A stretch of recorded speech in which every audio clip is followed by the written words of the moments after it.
Hi everybody, this is Rook, back with some more tips for Game of War Fire Age.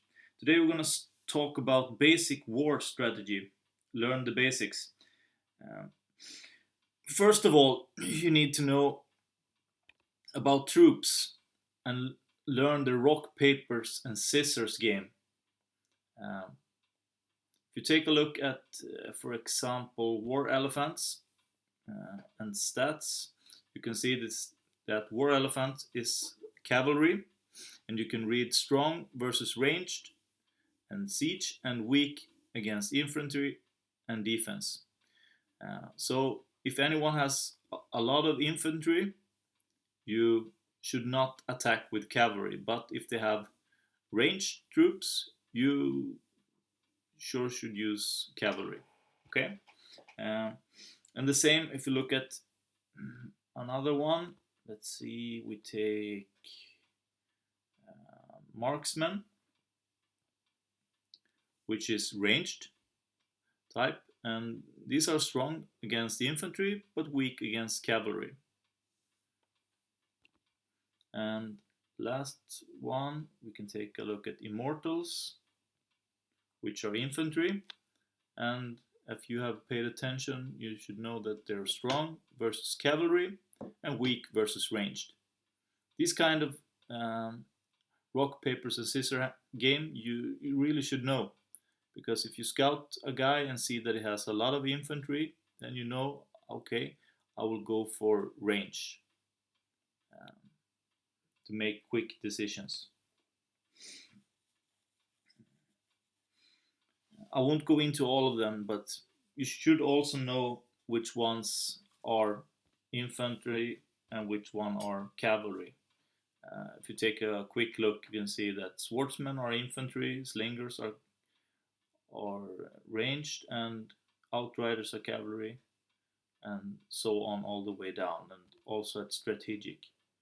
Because when you scout a guy and see that he has a lot of stalkers and has a lot of Dianas, then you know, okay, this guy is a bit more heavy on range, and I should go with cavalry.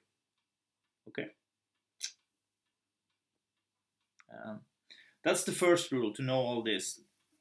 Other basic tip is that you always start looking at the possible opponent profile. We'll take a look at. Let's see. First, got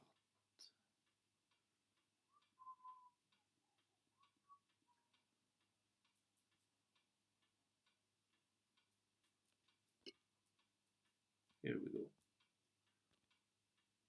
We take a look at this guy. Um, First, click on the person's account, and then click on profile.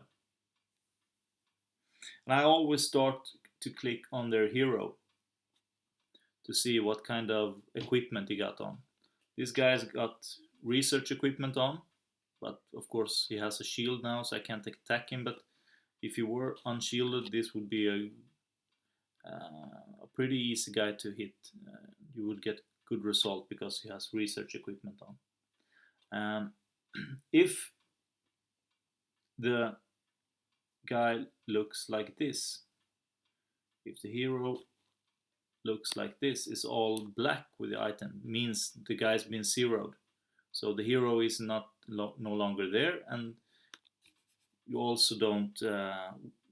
It doesn't have any troops around. Maybe you could get some RSS, but nothing more. Second of all, I take a look at the guy's stats. First of all, I look at power, 26 million power. I look at kills. He has killed almost 1 million. And I also take a look at enemy power destroyed. 19 million means he has been in quite a lot of battles. And one of the most important things to look at is how many troops hospitalized he's got. This means that the troops that when somebody attacked him, uh, it shows that he has a lot of hospitals. 800,000 people in hospital, over 919,000 kills, means that this is a trap. If you're gonna hit this guy, he doesn't lose that much troops. Most of his troops gonna go to hospital.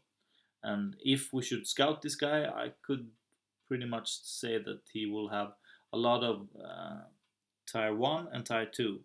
So if you attack him with, let's see, tier 3 or tier 4, then you will lose a lot of power versus the power you will get from him.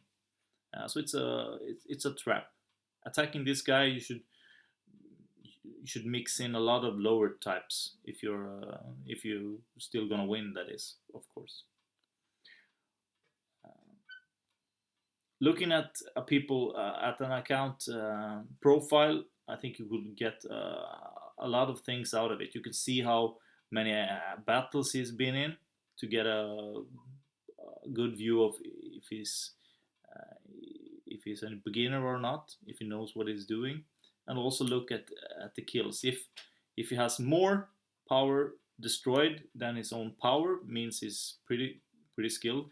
If he has a lot of troops in hospital, it's a good sign that it's a trap. And traps you should be careful about, because especially in KVK, because they will not give you as much as they will cost you in power, and that's what KVK is all about. Okay, more next time. Why and way, folks.